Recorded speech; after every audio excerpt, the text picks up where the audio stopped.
Good morning to all of you and welcome to Gyan Jyoti Asis tutorial. तो दोस्तों आज है 30 अगस्त 2020 और 30 अगस्त 2020 से जितने भी करंट अफेयर के क्वेश्चन बन सकते हैं हम सारे इस वीडियो में कवर करने वाले हैं और सभी क्वेश्चन से रिलेटेड एक्स्ट्रा फैक्ट भी जानेंगे। तो सारे क्वेश्चन इंपॉर्टेंट है, इसलिए वीडियो को अंत तक जरूर देखिएगा। और इस वीडियो की पूरी पीडीएफ फाइल हमारे इस वीडियो के डिस्क्रिप्शन बॉक्स में टेलीग्राम और इंस्टाग्राम का लिंक दे दिया गया है। तो सबसे पहले आपको क्या करना है, टेलीग्राम चैनल ज्वाइन करना है और वहां से सारे वीडियो पीडीएफ फाइल को डाउनलोड कर सकते हैं, ठीक है। और साथ ही साथ अगर आपको साइंस टॉप 30 का भी पीडीएफ चाहिए तो उसका भी लिंक हमारे इस वीडियो के डिस्क्रिप्शन में दे दी जाएगी, या फिर उसे भी जाके आप डायरेक्ट टेलीग्राम ग्रुप से प्राप्त कर सकते हैं, ठीक है। तो चलिए शुरू करते हैं।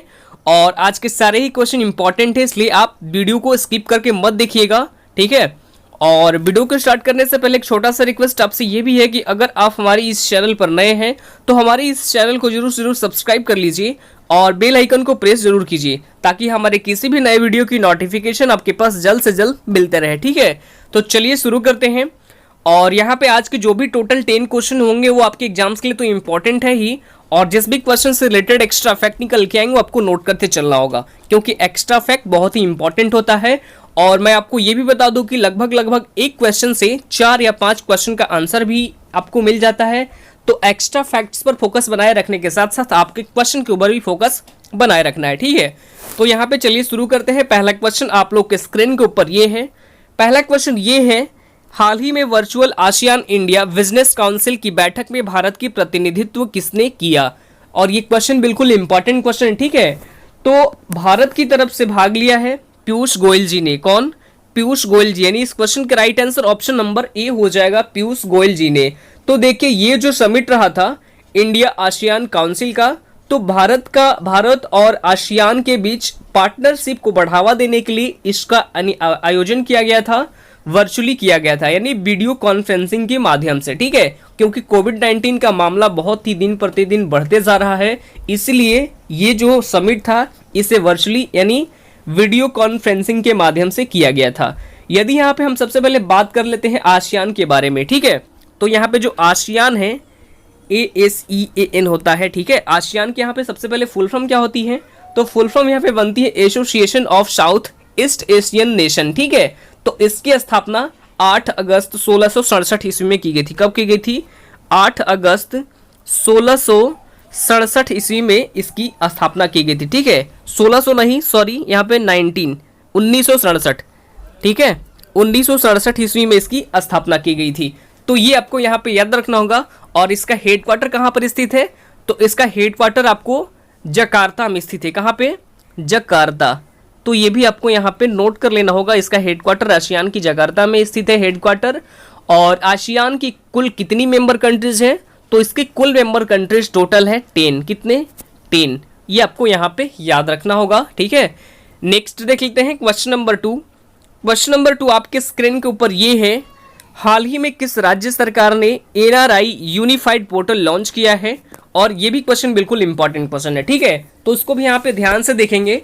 तो ये अभी हाल ही में लॉन्च किया गया है उत्तर प्रदेश गवर्नमेंट के द्वारा। किसके द्वारा? उत्तर प्रदेश गवर्नमेंट के द्वारा, यानी राइट आंसर क्या हो जाएगा? ऑप्शन नंबर बी हो जाएगा, ठीक है।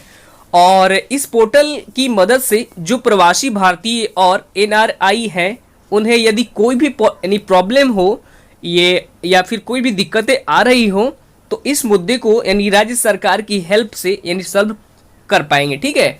और क्योंकि कई बार ऐसा पाया जाता है कि इन लोगों को यानी कि जो लोग NRI लोग होते हैं इन्हें अपने परिवारों या समाज से रिलेटेड यदि कोई भी समस्या होती है तो उसको सुलझाने के लिए उनके पास कोई मतलब जो प्लेटफॉर्म होता है वो नहीं हो पाता है, ठीक है। तो उसी को हेल्प करने के लिए उत्तर प्रदेश गवर्नमेंट ने NRI यूनिफाइड पोर्टल लॉन्च किया है, ठीक है। तो ये आपको यहाँ पे याद रखना होगा।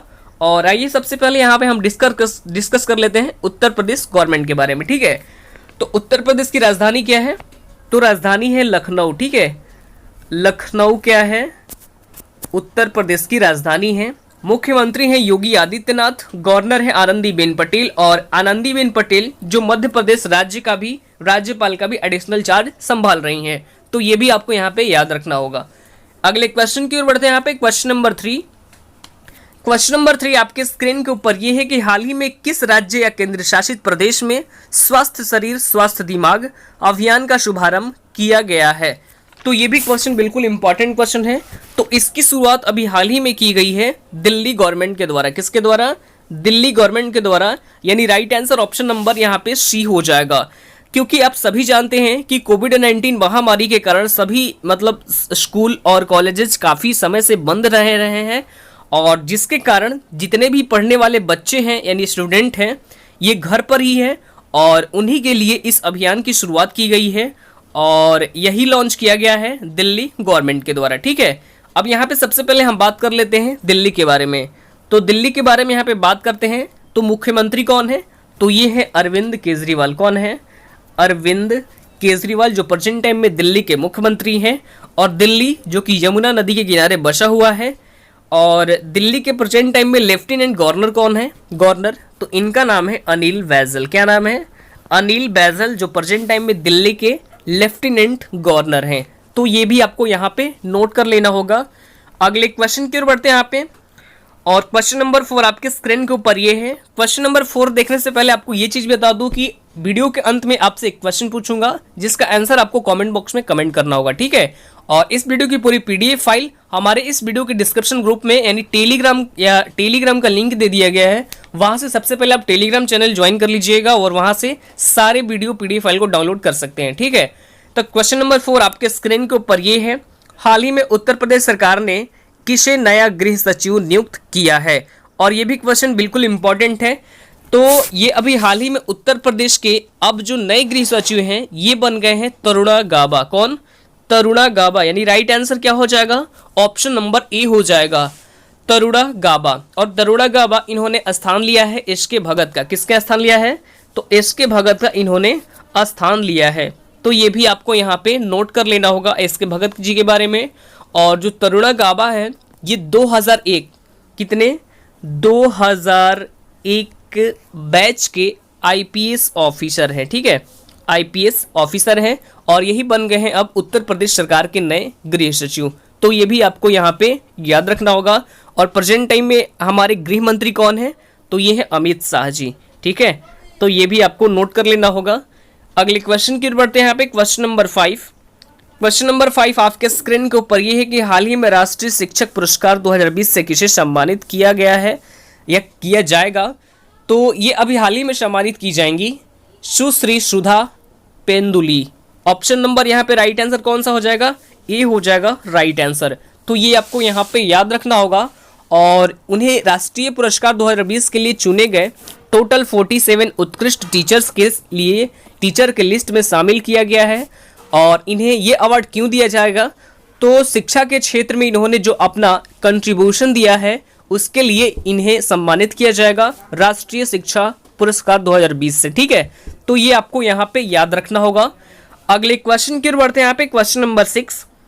क्वेश्चन नंबर 6 आपके स्क्रीन के ऊपर ये है कि हाल ही में टिकटॉक कंपनी के किस सीईओ ने अपने पद से इस्तीफा दे दिया है? ठीक है, आपने सभी को पता होगा कि इंडिया से टिकटॉक तो यहाँ पे मतलब अब टिकटॉक नहीं रहा इंडिया में, क्योंकि बैन कर दिया गया है चीन की वजह से। और हाल ही में टिकटॉक कंपनी के किस सीईओ ने अपना पद से इस्तीफा दे दिया है? तो ये अभी हाल ही में इस्तीफा दे दिया है केविन मेयर ने। कौन? केविन मेयर, जो ऑप्शन नंबर ए हो जाएगा राइट आंसर। ठीक है, केविन मेयर ने। और केविन मेयर इन्होंने इस्तीफा दिया है, तो इनके स्थान पर अब टिकटॉक का नया सीईओ कौन बन गए हैं? तो ये बने हैं वैनेशा पापस, जो ऑप्शन नंबर आपको बी में दिया गया है। ठीक है, अब यही टिकटॉक के नए सीईओ बन गए हैं। तो ये भी आपका इनका नाम भी आपको यहाँ पे याद रखना होगा। और सबसे पहले यहाँ पे हम बात कर लेते हैं टिकटॉक के बारे में। तो टिकटॉक जो है एक क्या है? एक तरह की चाइनीज कंपनी है और इसकी स्थापना सन 2012 में की गई थी। कब की गई थी? टिकटॉक की स्थापना 2012 में की गई थी। और इसके संस्थापक हैं, इनका नाम है झोंग थीमिंग, जो ऑप्शन नंबर सी में दिया गया है। ठीक है, तो ये भी आपको यहाँ पे याद रखना होगा। अगले क्वेश्चन की ओर बढ़ते हैं यहाँ पे 7 नंबर क्वेश्चन। क्वेश्चन नंबर 7 आपके स्क्रीन के ऊपर ये है कि हाल ही में किस देश के प्रधानमंत्री शिंजो आबे ने इस्तीफा दे दिया है? और ये बहुत बुरी खबर है, कोई बात नहीं, लेकिन तो शिंजो आबे ये जापान के प्राइम मिनिस्टर थे। कौन थे? जापान के प्राइम मिनिस्टर, ठीक है, जो अब इन्होंने अभी हाल ही में इस्तीफा दे दिया है, ठीक है। और अभी इन्होंने हाल ही में हेल्थ इशू के कारण अपने पद से इस्तीफा दे दिया है और ये जापान के सबसे लंबे समय तक रहने वाले प्राइम मिनिस्टर थे, ठीक है। और यहाँ पे सबसे पहले हम बात कर लेते हैं जापान के बारे में। तो कैपिटल क्या है? तो जापान की कैपिटल है टोक्यो, ठीक है। जापान की कैपिटल क्या है? टोक्यो। करेंसी क्या है? येन। तो ये भी आपको नोट कर लेना होगा। नेक्स्ट देख लेते हैं क्वेश्चन नंबर 8 नंबर क्वेश्चन आपकी स्क्रीन के ऊपर ये है। क्वेश्चन नंबर 8 ये है कि हाल ही में किस राज्य ने अपनी पहली समुद्री एम्बुलेंस, जिसका नाम क्या है, प्रतीक्षा, की शुरुआत की है, ठीक है। तो इसकी शुरुआत अभी हाल ही में की गई है केरल गवर्नमेंट के द्वारा। किसके द्वारा? केरल गवर्नमेंट के द्वारा, जो हमारे कोई ऑप्शन में नहीं दिया गया है, ठीक है। तो केरल के जगह हम यहाँ पे क्या ले लेंगे? पश्चिम बंगाल की जगह पे क्या ले लेंगे? हम केरल को ले लेंगे, ठीक है। यहाँ पे पश्चिम बंगाल ऑप्शन नंबर सी में नहीं होगा, ऑप्शन नंबर सी में क्या हो जाएगा? केरल। आपको पीडीएफ जो है उस पर मॉडिफाई कर दी जाएगी, ठीक है। तो केरल हो जाएगा यहाँ पे राइट आंसर, केरल गवर्नमेंट के द्वारा। और समुद्री एम्बुलेंस, इसका मतलब तो आप लोग समझ ही गए होंगे। तो देखिए अभी हाल ही में जो केरल गवर्नमेंट है, इसने तिरुअनंतपुरम जिले के विजयन जाम गांव से इस समुद्री एम्बुलेंस को लॉन्च किया गया है। और ये जो समुद्री एम्बुलेंस है लगभग टोटल 6 करोड़, कितने? 6 करोड़ की लागत से इस एम्बुलेंस को तैयार किया गया है, ठीक है। अब यहाँ पे सबसे पहले हम बात किसके बारे में करेंगे? तो केरल के बारे में हम यहाँ पे डिस्कस करने वाले हैं, ठीक है। तो केरल की राजधानी क्या है? तो ये है तिरुअनंतपुरम। मुख्यमंत्री है पिनरई विजयन और राज्यपाल आरिफ मोहम्मद खान। तो केरल से रिलेटेड ये सारे एक्स्ट्रा फैक्ट आपको नोट कर लेना होगा। अगले क्वेश्चन की ओर बढ़ते हैं। यहाँ पे 9 नंबर क्वेश्चन। क्वेश्चन नंबर 9 आपके स्क्रीन के ऊपर ये है कि हाल ही में राष्ट्रीय खेल दिवस ये कब मनाया गया है? और ये भी क्वेश्चन बिल्कुल इंपॉर्टेंट है, ठीक है। तो ये अभी हाल ही में बनाया गया है 29 अगस्त को। कब बनाया गया है? 29 अगस्त को, ठीक है। और ये 29 अगस्त को क्यों, मतलब 29 अगस्त को ही क्यों मनाया जाता है? तो आप लोगों ने मेजर धनचंद का नाम आप लोग सुना होगा, ठीक है। और मेजर धनचंद, जिन्हें हॉकी का जादूगर भी कहा जाता है, तो इन्हें जयंती, उन्हीं के जयंती पर यानी कि 29 अगस्त को मनाया जाता है राष्ट्रीय खेल दिवस के रूप में। और ये पहली बार कब मनाया गया था? तो पहली बार 29 अगस्त 2012 को मनाया गया था, ठीक है। पहली बार कब मनाया गया था? 29 अगस्त 2012 को मनाया गया था, ठीक है। और 29 अगस्त 2012 को तो राष्ट्रीय खेल दिवस मनाया गया ही है, लेकिन आपको अंतर्राष्ट्रीय खेल दिवस ये कब मनाया जाता है? तो ये मनाया जाता है 6 अप्रैल को। कब मनाया जाता है? 6 अप्रैल को मनाया जाता है अंतर्राष्ट्रीय खेल दिवस। तो राष्ट्रीय खेल दिवस और अंतर्राष्ट्रीय खेल दिवस ये दोनों आपको यहाँ पे याद रखने होंगे, ठीक है। और यहाँ पे अगस्त माह के सभी इंपॉर्टेंट डेज को यहाँ पे डिस्कस कर लेते हैं। तो जैसे में 12 अगस्त को कौन सा दिवस मनाया गया था? तो 12 अगस्त को मनाया गया था वर्ल्ड यूथ डे। कौन सा दिवस? वर्ल्ड यूथ डे 12 अगस्त को मनाया गया था। 13 अगस्त को कौन सा दिवस मनाया गया था? तो 13 अगस्त को मनाया गया था वर्ल्ड ऑर्गन डोनेशन डे, ठीक है, वर्ल्ड ऑर्गन डोनेशन डे। तो ये भी आपको नोट करना होगा। और 26 अगस्त को मनाया गया है ह्यूमन इक्वलिटी डे, यानी कि महिला समानता दिवस। कब मनाया गया है? 26 अगस्त को। तो ये भी आपको नोट कर लेना होगा। अगले क्वेश्चन की ओर बढ़ते हैं। यहाँ पे 10 नंबर क्वेश्चन, और क्वेश्चन नंबर यहाँ पे 10 छूट गया है 0, ठीक है। तो यहाँ पे 0 लगा लेंगे अब, और वैसे भी पीडीएफ में मॉडिफाई कर दिया जाएगा। क्वेश्चन नंबर 10 आपके स्क्रीन के ऊपर ये है कि हाल ही में किस बैंक ने युवाओं के लिए लिबर्टी सेविंग अकाउंट सेवा की शुरुआत की है? और ये क्वेश्चन मैंने आप लोगों के लिए रिवीजन के लिए रखा है, ठीक है, क्योंकि वह क्वेश्चन बिल्कुल इंपॉर्टेंट है। तो इसकी शुरुआत अभी हाल ही में की गई है एक्सिस बैंक के द्वारा। किसके द्वारा की गई है? एक्सिस बैंक के द्वारा, जो आपको किसी भी ऑप्शन नंबर में नहीं दिया गया है, लेकिन यहाँ पे आपको एसबीआई की जगह क्या आ जाएगा? Axis bank. तो ये आपको नोट कर लेना होगा, एक्सिस बैंक के द्वारा। तो लिबर्टी सर्विस अकाउंट ये पूरी तरह से क्या है? डिजिटली होंगे। और जो आजकल यूथ डिजिटल पेमेंट करता है उसको बढ़ावा देने के लिए ये लिबर्टी सेविंग अकाउंट की शुरुआत की गई है, ठीक है, एक्सिस बैंक के द्वारा। तो सबसे पहले यहाँ पे हम बात करेंगे एक्सिस बैंक के बारे में, ठीक है। तो एक्सिस बैंक, इसकी स्थापना कब की गई थी? तो एक्सिस बैंक की स्थापना 1993 में की गई थी। कब की गई थी? 1993 में इसकी स्थापना की गई थी और इसका हेडक्वार्टर मुंबई महाराष्ट्र में स्थित है। ठीक है, और प्रेजेंट टाइम में इसके सीईओ कौन है, तो इनका नाम है अमिताभ चौधरी। ठीक है, तो ये भी आपको यहाँ पे याद रखना होगा। आगे बढ़ते हैं। कल का सवाल हमारे पास था, कल का सवाल हमारे पास ये था कि हाल ही में गुयान के नए प्रधानमंत्री कौन बनाए गए हैं। तो आप लोगों ने बहुत अच्छा प्रयास, बहुत राइट आंसर सभी लोग दिए थे। यहाँ पे राइट आंसर क्या हो जाएगा, ऑप्शन ए हो जाएगा, यानी मार्क फिलिप्स। ठीक है, और आज का हमारे पास जो सवाल है ये भी बिल्कुल इंपॉर्टेंट है और इस क्वेश्चन का राइट आंसर आपको सभी लोग कमेंट बॉक्स में कमेंट करेंगे। ठीक है, क्वेश्चन ये कि हाल ही में महिला समानता दिवस ये कब मनाया गया है, तो सभी लोग फटाफट राइट आंसर कमेंट बॉक्स में कमेंट करेंगे यहाँ पे। ठीक है, तो आज के लिए इतना ही, फिर मिलते हैं अगले वीडियो में। तब तक के लिए bye bye, take care, all the best, thank you.